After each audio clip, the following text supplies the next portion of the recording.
Bonjour à toutes et à tous. Bonjour. On vous retrouve aujourd'hui avec les tops et flops de décembre et la vidéo va être assez courte puisque le mois de décembre a été assez occupé, donc on n'a pas grand chose à vous présenter. On va commencer avec un film qui est sorti sur Netflix là ces derniers jours. Il s'agit de Glass Onion à couteau tiré, donc c'est un polar type Agatha Christie un peu.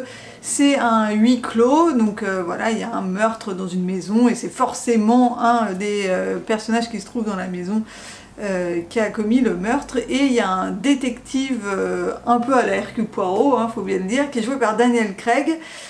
Qui va enquêter et voilà, qui va découvrir ce qui s'est vraiment passé. Il y a aussi Edward Norton qui joue dans le film et qui campe assez bien le rôle d'un personnage très antipathique, assez énervant, mais en même temps assez marrant. Donc ça fonctionne assez bien, le duo Norton-Craig dans ce ressort un peu tous les personnages, comique. Je sais pas combien ils sont, une petite dizaine, je pense, 8 ou 9, quelque chose comme ça. Et ils ont tous des personnalités un peu... assez marquées. Un peu en couleur, voilà, et moi c'est un bon divertissement. C'est un bon divertissement. Il y a des beaux décors, alors on a beaucoup d'infographies et tout, plus, ouais. Mais franchement la photographie, l'image est vraiment belle. C'est divertissant, il y a ce côté enquête et ce côté assez rigolo, presque porté sur la comédie. Donc non, franchement c'est très sympa. Et en fait, on s'est rendu compte après coup que c'était le 2, puisqu'il y a un premier film qui s'appelle À couteau tiré, qui est également dispo sur Netflix, donc on va regarder du coup. Mais bon, il n'y a pas besoin d'avoir vu le 1 pour voir le 2, en tout cas, ça ne nous a pas manqué. Ensuite, on a vu un autre film sur Netflix aussi, je crois. Oui. C'est Adam à travers le temps, avec Ryan Reynolds.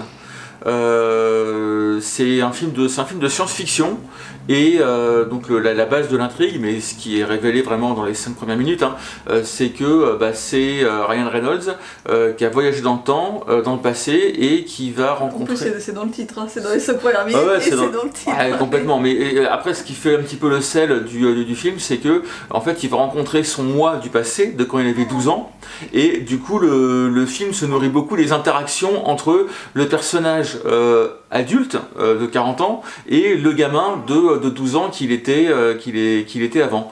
Et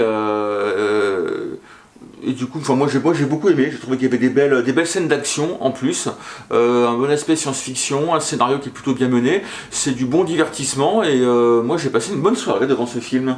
Oui, alors moi je l'avais mis dans les bofs, Nicolas repêché, c'est vrai qu'on n'avait pas grand chose ce mois-ci, mais bon, c'était sympa, mais sans plus, c'est pas le meilleur film de science-fiction de la Terre, quoi. Bon, voilà. Et ensuite, c'est le moment que tout le monde préfère, à savoir l'instant Van Damme. Évidemment. Donc ce mois-ci, on a regardé Cyborg.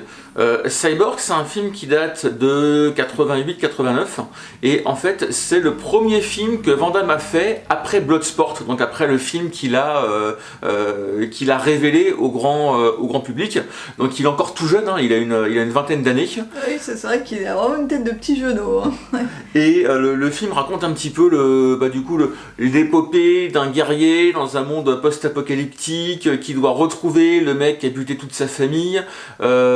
Il embarque une jeune fille avec lui qui cherche aussi le grand méchant, mais pour des raisons différentes.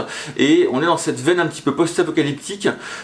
Ça semble très inspiré de Mad Max dans les décors et les costumes des personnages. Ce qui est rigolo, c'est que Valérie, t'as trouvé que ça semblait un peu inspiré de Waterworld dans les costumes, alors que le film sort quelques années avant Waterworld. Parce qu'on a regardé Waterworld il n'y a pas longtemps, et c'est vrai que les décors font un peu Waterworld. Et moi, je vois plutôt une inspiration commune vers du Mad Max. Et puis, j'ai pas vu Mad Max, donc je ne sais pas. Mais donc il a un côté quand même un peu très nanardesque, peut-être plus que même d'autres Van Damme qui ont suivi. Maintenant je trouve que dans la réalisation tu as quelques belles images, quelques efforts de photographie, des plans de caméra.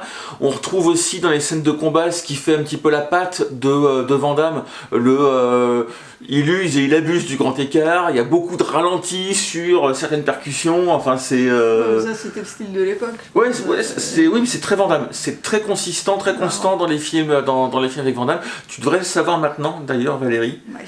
C'est une remarque qui n'est pas à la hauteur du temps que tu as passé à regarder les Van Damme. Bon, alors moi je vais vous dire ce que j'ai dit à Nico quand on a regardé le film.